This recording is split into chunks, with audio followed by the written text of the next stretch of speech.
저희의 오늘 오전 소식을 들어주시기를 환영합니다. 최근에는 재택치료가 병상을 절약하고 의사의 부담을 줄이는 최적의 치료법이 되고 있음을 알 수 있습니다. 그러나 질병의 상태가 개선되어 의료진의 부담을 줄이고 질병을 퇴치하는 가능을 높일 수 있도록 구체적인 지시가 필요합니다. 이번 달 1일부터 확진자 수가 급증하면서 위중증 환자 수도 현재 우리 의료체계가 감당하기 버거울 정도로 늘고 있습니다. 하루 넘게 입원을 기다리고 있는 환자는 900명을 넘어섰습니다. 그러다 보니 우리 정부는 증상이 심하지 않으면 재택치료를 원칙으로 하고 있습니다. 한 병원 사례를 보면 재택치료 중에 병원으로 이송한 경우는 100명 중 6명 정도였고 응급 상황은 없었지만 재택치료 환자가 짧은 시간에 급증하고 있는 만큼 관리가 좀 더 강화돼야 한다는 지적도 나오고 있습니다. 확진자는 일단 집에서 치료하는 걸로 바뀌면서 현재 16,000여 명이 집에서 치료 중입니다. 재택치료센터 전담의 장규선은 재택치료는 조금씩 자리를 잡아가고 있지만 환자가 계속 늘어나는 게 문제입니다. 현재 전국의 재택치료 환자는 16,000여 명이라고 밝혔습니다. 그러나 현재 재택치료에 문제가 있으며 다음과 같은 원인이 있습니다. 구체적으로 한 번은 임산부가 코로나에 걸렸다고 말했지만 지원팀에 연락해 도움을 받는데 2시간이 걸렸습니다. 이번 사태의 원인이 인력 부족이라 답변이 너무 늦은 걸까요? 또한 서울의 일부 고시원, 독방 등에는 공용 공간이 있습니다. 독방조차도 그곳 사람들을 서로 매우 가깝게 지내게 하고 집에서 자가 치료를 하면 전염성이 매우 강합니다. 이로 인해 의료계가 지역사회에서 의원급 의료기관이 참여하는 외래진료 개념의 진료체계로 재택치료가 추진돼야 한다는 주장을 내놨습니다. 대한의사협회는 7일 서울 용산구 협회회관에서 기자회견을 갖고 협회 코로나19 대책전문위원회 권고문을 공개했습니다. 권고 내용은 크게 6개인데 핵심은 의원급 의료기관이 지역의 재택치료자 관리에 대해 핵심적인 역할을 맡아야 한다는 내용입니다. 의협은 재택치료가 지역의 이른바 동네 의원을 적극 활용, 연속적인 진료가 가능한 외래 진료체계의 형태로 구축돼야 한다고 말합니다.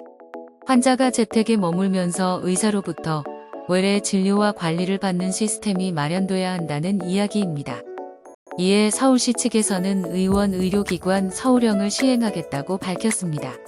간병인과 간호사도 감염자 수에 따라 구분했습니다.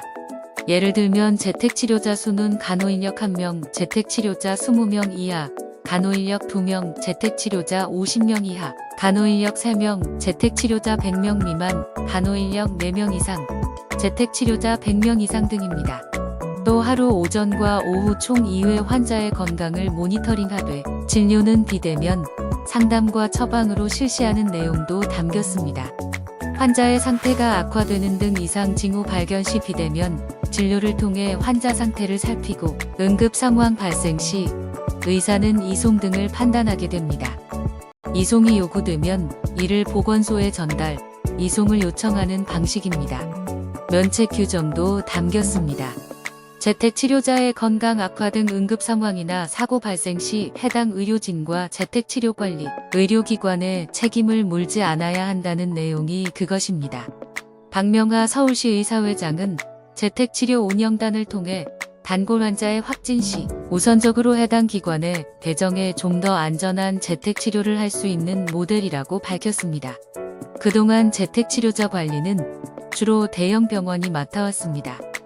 이유는 이들에 대한 건강관리와 함께 응급상황 등 이상징후 발견 시 조기 이송과 입원이 요구되기 때문이었습니다.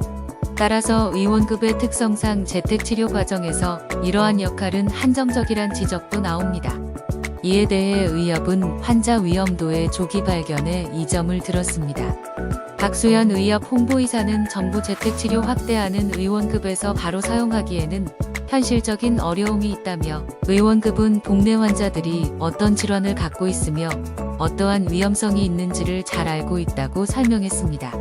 이어 의원급 참여가 환자를 효율적으로 관리하는 이점이 있을 것이라며 의원이 참여할 수 있도록 정부안을 개선하고 재택치료 확대에 따라 적합한 의원 모델을 제시한 것이라고 덧붙였습니다. 참여 의원에 대한 보상도 관건입니다. 현재 재택치료와 관련해 의원급의 진찰료는 초진 시 16,480원, 재진 시 11,780원입니다. 박명하 회장은 참여를 원하는 의원이 있다면서도 구체적인 참여 의원의 규모는 공개하지 않았습니다. 한편 이날 의협은 고위험군 환자 선제 진료체계 지원 생활치료센터 입소자에 대한 항체치료제 투여 확대, 환자 이송체계 확대 개편, 재택치료자에 대한 감염관리 강화, 재택치료 대응체계에 전문가 참여 등도 권고했습니다. 이 팬데믹 기간 동안 모두의 건강을 기원합니다. 다음 영상에서 만나요.